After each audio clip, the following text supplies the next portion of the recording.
Hola, ¿qué tal?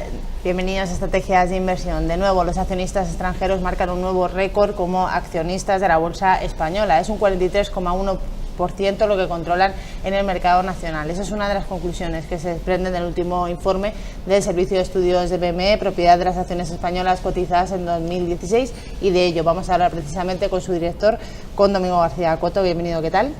Muy buenos días. Bueno, pues lo primero es este porcentaje de las acciones que controlan los inversores extranjeros, que es creciente, ¿no? ¿A qué cree que se debe esta confianza por parte del inversor extranjero en el mercado nacional?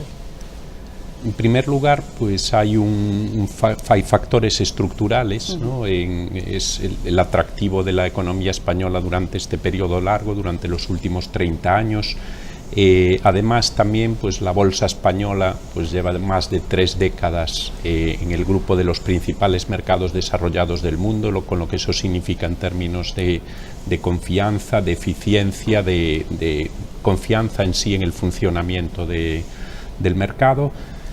Pero después también hay factores de carácter estructural que probablemente son importantes, ¿no? Por ejemplo, en los últimos 10 años, marcados por la crisis desde el año 1987, el saldo neto comprador de extranjeros alcanza los 41.000 millones de euros, ¿no? Que es un dato pues muy relevante, ¿no? Y además su porcentaje de propiedad, lo que tú aludías, sube 6 puntos hasta ese 43,1%, ¿no? Entonces, eso le da más valor a esta tendencia tan pronunciada de la inversión extranjera, y además, pues finalmente es un círculo virtuoso, ¿no? Este comportamiento de la inversión extranjera facilita la financiación de las compañías para expandirse, sobre todo con negocios internacionales, con multinacionalización, y a la vez pues este hecho hace más atractivas de nuevo para el inversor extranjero estas compañías, con lo cual pues ese círculo que sí que esperamos que se mantenga, ¿no? Domingo, sin embargo, estamos viendo lo contrario en el sector financiero, ¿no? Que está en una constante reestructuración, lo ha hecho en el pasado y de hecho lo sigue haciendo, ¿no? Y de hecho tiene cada vez menos peso en la bolsa española, de hecho apenas supone un 3%, ¿no? Que son 6 décimas menos respecto a 2015. No sé si es por este motivo, por esta reestructuración, la caída, o hay algo más detrás. Bueno, básicamente también hay factores estructurales detrás. Hay una tendencia histórica ya de muy largo recorrido, por la cual pues la banca va abandonando las participaciones industriales, esa tarea de hace pues muchas décadas ya de ser promotor de actividades industriales, pues poco a poco eso se va abandonando. Con los datos que tenemos, por ejemplo, pues desde 1992 la pérdida es de 13 puntos porcentuales, ¿no? Hasta llegar a ese 3%. Pero también hay motivos que, como citas tú, se han acelerado con motivo de la crisis, ¿no? Y eso pues son la desaparición de las cajas de ahorro, que tenían un papel relevante también como participando en las empresas, la necesidad de reforzar la liquidez, pues ese entorno regulatorio tan exigente en términos de capital, y a la vez pues también la mayor competencia, ¿no? Y las entidades bancarias tienden a concentrarse en sus negocios core, ¿no? Entonces, bueno, pues hay una combinación de ambos factores, ¿no? El dato quizás más llamativo de este informe es que por primera vez en los últimos 19 años las administraciones públicas han incrementado su peso hasta por encima del 3%. Durante los últimos años hemos visto compañías en manos del Estado salir a cotizar, hemos visto inyecciones estatales como por ejemplo el ejemplo de Bankia, pero además hay compañías que todavía siguen teniendo participación del Estado. Yo no sé si esto es una tendencia creciente también. Pues no parece ni debería ser una tendencia, ¿no? La verdad es que hemos vivido una larga etapa sin privatizaciones relevantes, hasta que, bueno, pues en estos últimos años, como sabemos, como has dicho, pues han salido pues Aena y Bankia por distintas razones, ¿no? Lo normal es que veamos que esas participaciones del Estado en estas empresas se van reduciendo, ¿no? Probablemente pues queden, como en algunas otras, pues participaciones marginales, pero la tendencia debe ser al descenso. Pero probablemente pues también en algún momento podremos asistir a nuevas salidas de empresas, con lo cual puede dar algún salto la cifra, ¿no? Pero no parece que vaya a ser una tendencia sostenida creciente, ¿no? Por la parte de las familias, cae 3 puntos su participación en la Bolsa Nacional. ¿Qué papel juega este punto en el hecho de que muchas compañías han vuelto al pago de dividendos en efectivo? Vamos a ver, sí que estoy de acuerdo, el pago de la vuelta al pago al dividendo en efectivo pues es una razón de esa caída en estos últimos años, pero bueno, también hay otros factores como el hecho de que en estos 2 años últimos analizados hasta el 2016 pues ha sido de rentabilidad levemente negativa en la bolsa. Otro factor que también está teniendo peso es esa tendencia a canalizar parte del ahorro hacia instrumentos de inversión colectiva, fondos de inversión, fondos de pensiones. Y también otra tendencia que parece también tener importancia es el hecho de que la inversión directa en acciones también se está canalizando a través de vehículos corporativos, de pequeñas empresas, ¿no?, que en ocasiones pues son fiscalmente pues más atractivos, ¿no? Entonces, bueno, pues entre todas esas razones sí que explican pues la caída de estos 2 últimos años, ¿no?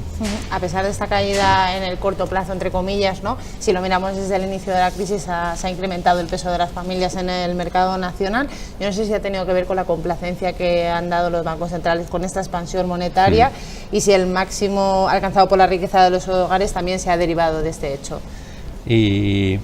Vamos a ver, la caída sí que es relevante, esa subida, ¿no? Frente a la caída de estos 2 últimos años que citabas antes, sí que creo que tiene incluso más relevancia esa subida de 3 puntos desde el año 2007, ¿no? En términos de propiedad, pues se pasa del 20% al 23%, algo más, en esos 10 años, ¿no? Y por supuesto, bueno, pues una de las razones claras es esa política pues expansiva de los bancos centrales que han mantenido los mercados pues razonablemente bien en los últimos años, pero también creo que tiene mucha importancia, sobre todo en el caso de la bolsa española, el esfuerzo que han hecho las compañías por mantener a sus accionistas fieles, ¿no? Por ejemplo, pues eso se refleja en las políticas de scrip dividendo más agresivas hace unos años que ahora mismo, ¿no?, que están en ligero descenso, pero han mantenido la rentabilidad por dividendo de las principales empresas cotizadas en la bolsa española pues en niveles máximos de las bolsas mundiales, ¿no? Y eso pues ha sido muy atractivo sobre todo para los pequeños accionistas, ¿no? Sí, de hecho, como hemos visto en otras ocasiones, la bolsa española era una de las que más retorno accionista estaba ofreciendo, ¿no? Han reseñado también en el informe que por primera vez datos de la encuesta financiera de las familias, en la que se refleja un aumento en el número de familias propietarias de las acciones desde 2002 a 2014, que es el último dato que hay disponible. ¿Qué nos puede decir de esto? Realmente la encuesta financiera de las familias que hemos incorporado pues dentro del estudio, porque combina muy bien con el papel que tienen las familias en la bolsa española, pues es extraordinariamente rica, ¿no? Y además pues bueno, es coordinada por el Banco de España y permite conocer pues el número de hogares españoles con acciones, ¿no? Y ahí pues hemos visto con los últimos datos disponibles de la oleada de 2014 que aproximadamente 2,1 millones de hogares españoles tienen acciones cotizadas.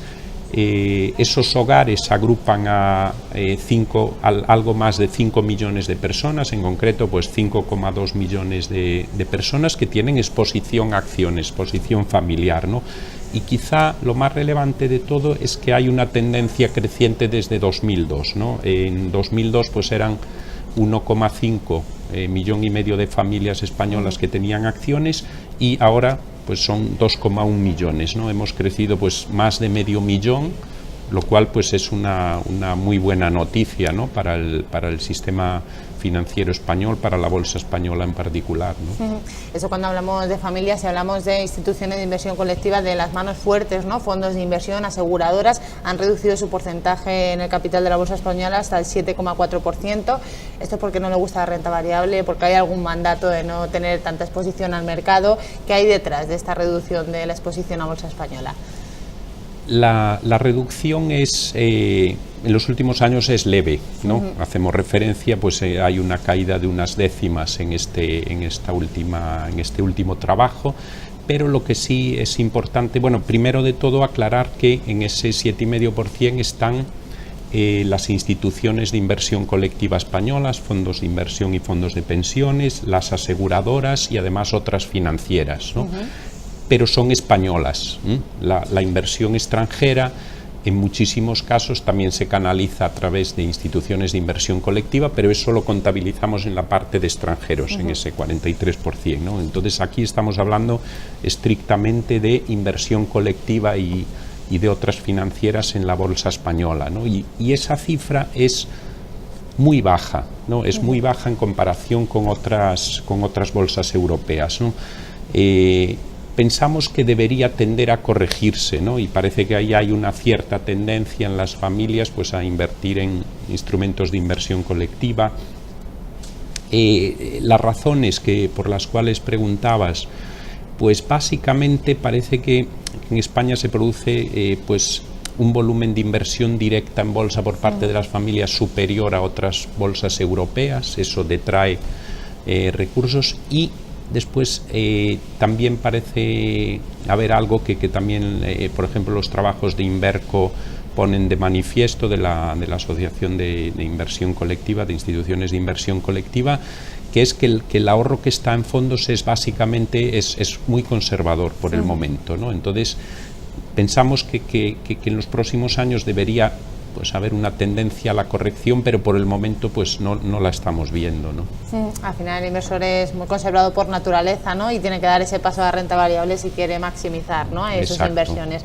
Vamos a quedar con esas principales conclusiones del estudio. Domingo García Coto, director del Servicio de Estudio de BME, como siempre, un placer. Gracias a vosotros. Y recuerden, estrategiasdeinversión.com para seguir las recomendaciones de los mejores analistas y expertos.